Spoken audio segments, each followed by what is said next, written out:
Hello guys and welcome back to another deck showcase. Today we have Androids. This is an hybrid version taking advantage of all the new cards that release in FB05. You have the Earthling package in Roshi, Bulma and Hercule. You have the usual droid package playing Androids 18, Cell Junior, D-Lab, of course the twins and Air Destroying Blow with a couple of I-Beam mixed in. And then you have the 2 or less life package with Gohan, the new SCR Goku, full power, and of course the unlock ability. This is the key cards of the deck and it works really well with Piccolo. How the deck works, you're gonna try and manage to reach a late game state where you cannot ever lose anymore, because you're gonna loop all of your stuff thanks to the lab, thanks to your Cell Junior, Roshi, Hercule and stuff like that. So you're never losing, you drop down to 1 life and then back up to 3 life with unlock ability, and even 4 if you can play Cell in the same turn. So you have a little bit of early game consistency playing Bulmas, playing Android 18. You wanna see your lab as soon as possible and drop it down as early as turn 2 or turn 3. And then you wanna ramp it up thanks to your OP twins, and you wanna try and stay alive by keeping open maybe an Air Destroying Blow or playing an Hercule as soon as you reach 6 energy. I don't play Broly because I don't need it. You just have to stay healthy and kill opponent stuff with your Cell and get back your life thanks to Piccolo and unlock ability. I'm playing 3 Android 20 because I wanna make sure I hit my lab as early as possible. Leave a like, subscribe of course, and follow me on twitch.tv/islumkr. First match of the day is into a Boo player. So early game, you always want to look for your lab. If you don't have it, you can rely, of course, on the Android 20 and pray that you hit the lab when you play it. We're gonna play Bulma, of course, in the early game.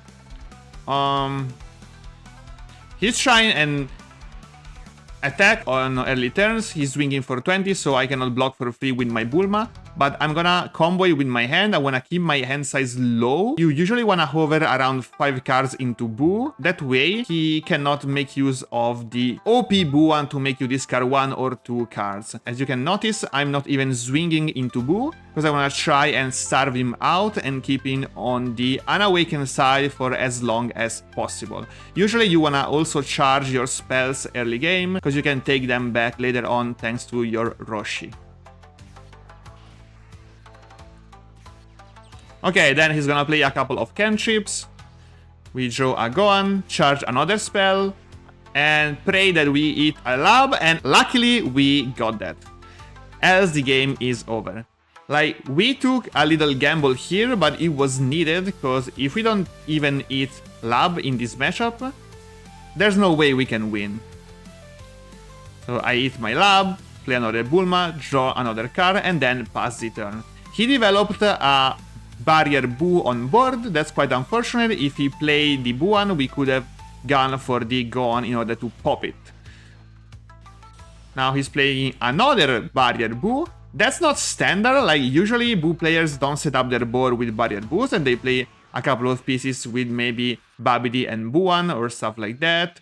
So this is not the standard procedure for Boos. It's kinda difficult to play around barrier Boo. We cannot interact with them at all. It's gonna be problematic in the future. We reached safely 6 energy thanks to our lab, so now we can play Hercule, get back our Bulmas and play those and try to survive for longer. Notice that he's still at 7 life, and now he's starting to play some self-awakeners because he wanna awaken as soon as possible. It's gonna be so problematic if he awakens, so we're not gonna help him out on that. He has to play 4 self-awakeners in order to reach the awakened state. He killed our board, but we don't actually care. We're gonna play an Android 18, and then we're gonna swing into the 2-cost Frieza. Of course, he's gonna try and protect it, because he wanna use it every turn in order to awaken. So now, what we're gonna do is play another Hercule, get back our Bulmas, play those, and then we're gonna keep our energy open for an defensive Air Destroying Blow. We can trade the Hercule, of course, and then we're gonna pass turn. He's swinging another 20k with the Frieza, tapping our Hercule, and now we're gonna take it, go down to 4 life. Notice that we don't care anymore about our end size, we just wanna make sure to flip so we can start swinging for 30 and trading his board. We have so many cards in hand, we have already reached 8 plus energy, so if we drop down too much we can just play Cell and chain our big boss monsters. So I think we're in a pretty good spot. He's still at 5 life, so he cannot abuse the extra energy or extra swing from leader effect. And now he's playing a 5 cost Kid Buu into 3 cost Babidi into 3 cost Buuan. That is the usual OP line. So we're gonna drop a couple of cards, we don't really care about that. And then we take it and we're down to 3 life. And now we're blocking the double strike with the air destroying blow. So we're quite fine, we are now at 10 energy, we can safely drop our Cell, but first we're gonna try and trade board thanks to our leader. Now here comes the Cell, kill all the killable battle cards, and then we're gonna trade into Barrier Buu. He's of course gonna get it back from grave. Yeah, those are quite hard to deal with, as I said. Usually, Buu don't play a lot of these cards in their deck, they're quite rare, so you don't have to care about those that much into usual Buu list. Then we can play, of course, a Cell for free, get back our air destroying blow, and now we have 2 extra energy in order to survive the next turn. And you can note that we can play Cell back to back to back, because we can get 1 extra energy thanks to the air destroying blow, and 1 other extra energy with Dr. Gyro's Lab, and of course the charge energy from the turn, so we're not even dropping down our energy count. Now he's playing a final explosion, swinging. I'm air destroying blow early, because he doesn't even have 5 mana left in order to play a double strike, so I don't really care about him going in with a Kid Buu. I can just block the first hit, so I can get the air destroying blow effect off. Then we're gonna take this hit, down to 3 life, take the next one, down to 2 life. We don't care about getting down to 1 life, because as I said, we of course have the unlock ability card, so we can get back to 3 life as soon as we draw it, but unfortunately we don't have it right now. That's quite a pity, so yeah. We're just gonna swing, trade it, play Bulma, try and draw an unlock ability, but we get an Gyro's Lab, so that's not what we wanted to eat. And then we're trading the Boos. He's not gonna even bother bringing it back from the grave, so I think he has other plans. We use Roshi, get back another air destroying blow, so now we have 3 air destroying blows stuck in our hand, we have an instant Kamehamehas, we have some combo power and even a super combo with 7 mana open. Then we're playing the Android, try to eat something, but unfortunately we missed that. Now he's gonna swing, and he's gonna try and get a self-awakener, because he's at 7 energy and still not awakened yet.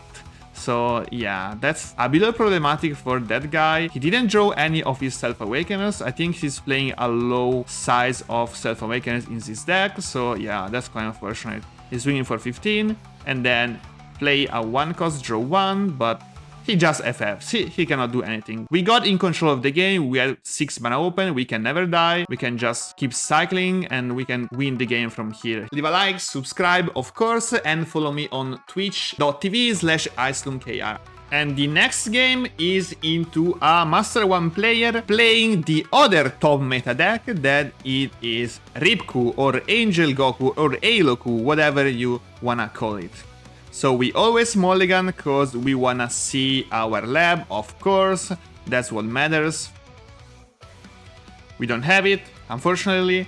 We're gonna play a Bulma then on turn 1 and pass turn. Now it's gonna play a 1 cost Videl into a 2 cost Videl. So the usual game plan when you're playing Haloku is try and be as much aggro as possible to kill the android before it gets to the state we've seen in the game before, where I have a lab on board, I start cycling my spells and my stuff, and I start playing cells back to back. If we can reach that state, Haloku is never gonna win the game anymore. Like, it's too much to handle. If we get in control of the game and we reach that kind of energy amount, we just win. So he's gonna try and be aggressive with his Videls, starting from turn 1. Now we're playing Roshi. Unfortunately, we hit a super combo, so yeah, this is -1 super combo on our side. Try and trade the Videl, but of course he blocks it. He's gonna swing. Like, we don't care about blocking hits as of now, cause we can even drop down to 1 life and then play the unlock ability to get back to 3. So yeah, he's trying his best to aggro us. We're gonna just play a Gohan, take 1 life, pop the Videl, and then try and trade the other one. He's not gonna protect it, cause then we can just trade again with our Gohan on board. So yeah, I'd say we're not in a bad spot. He can play a Gohan, he can start and fill in the board, and that's what he's gonna do. Play another 2-cost Videl. He's basically playing all Videls. And now we're gonna start our ramp options thanks to our twin, and then we're gonna play even the lab. So I'd say we're in a nice spot now.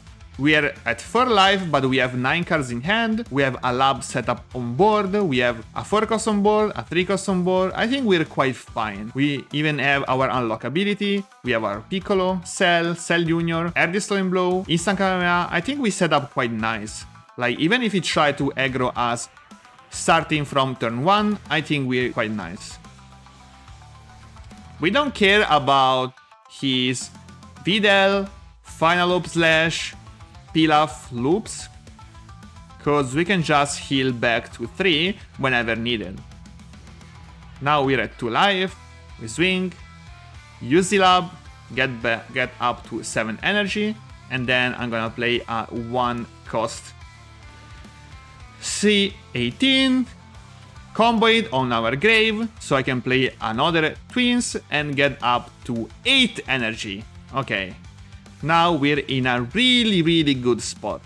We're at 2 life, but we have double Air Destroying Blow, so we're never gonna lose from this spot. He's swinging for 35. We can even take it, like, we don't actually care. Down to 1 life, and then he's gonna play an Eraza, another Videl, swing for 20. And now we're gonna just combo it out for 25. He's playing another Final Loop Slash, 25, get back the Videl.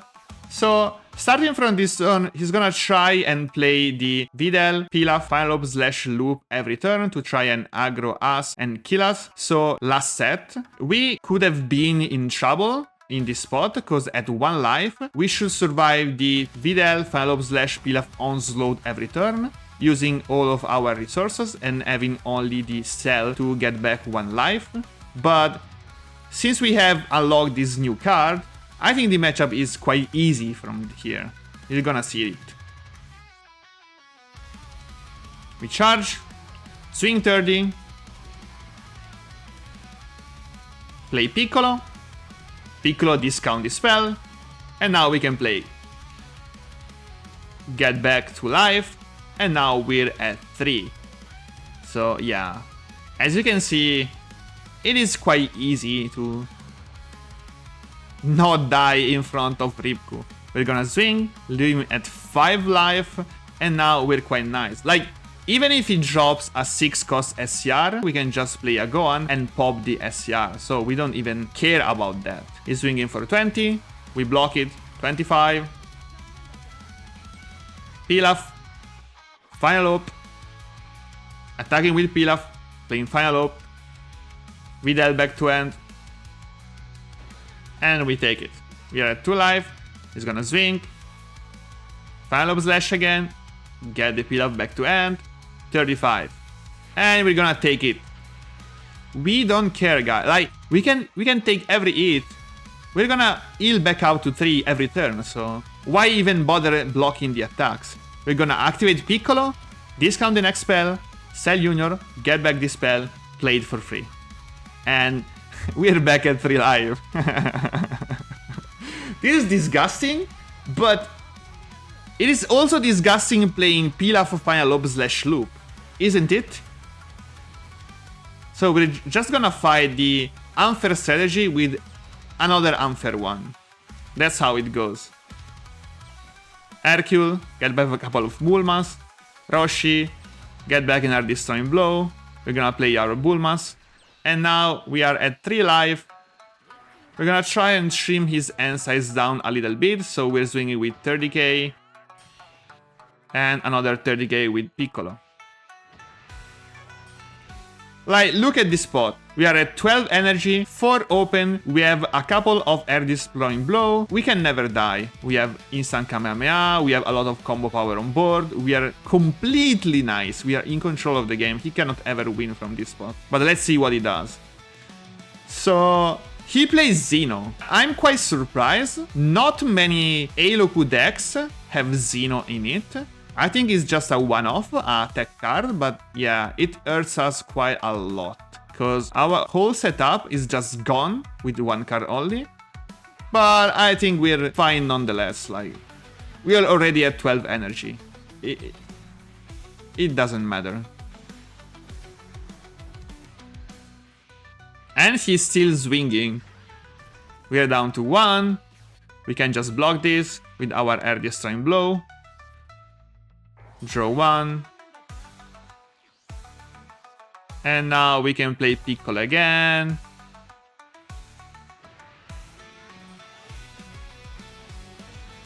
Yeah. Discount this spell. Bulma. Unlock ability. We're back at 3 life. And then we can swing 20 into 20 and then 30 into 20. And the Videl is dead. We have 3 air destroying blow at our disposal. So we can never die here. Like, there's no way he can kill us when we have 3 air destroying blow.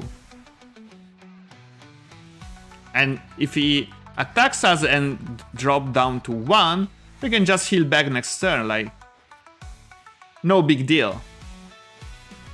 So he's trying, of course, Final Loop slash, Videl back. We're gonna block it, 30k.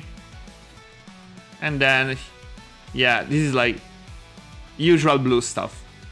Pilaf, Final Loop, Pilaf, Final Loop, Pilaf, Final Loop. Such a fun gameplay, ain't it? And we can just use our air destroying blow, block it.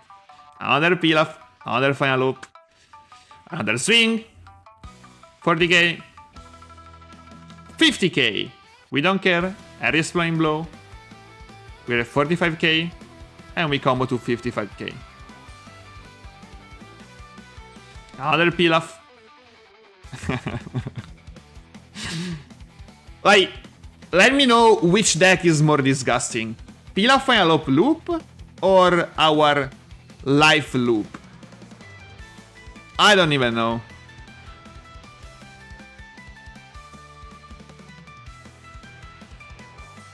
We can swing. Discount. Swing for 45k. Draw 1. And then he just FFs. Like, he can never win. We have our secret rare, we can drop it for 3, and then we have 9 extra mana to do whatever we want. Like, okay, this was it. Let me know what you think about this deck in the comments below. Leave a like, subscribe, of course, and follow me on twitch.tv/IceLoomKR. I stream every day at evening time, Central European time. See you next time, guys.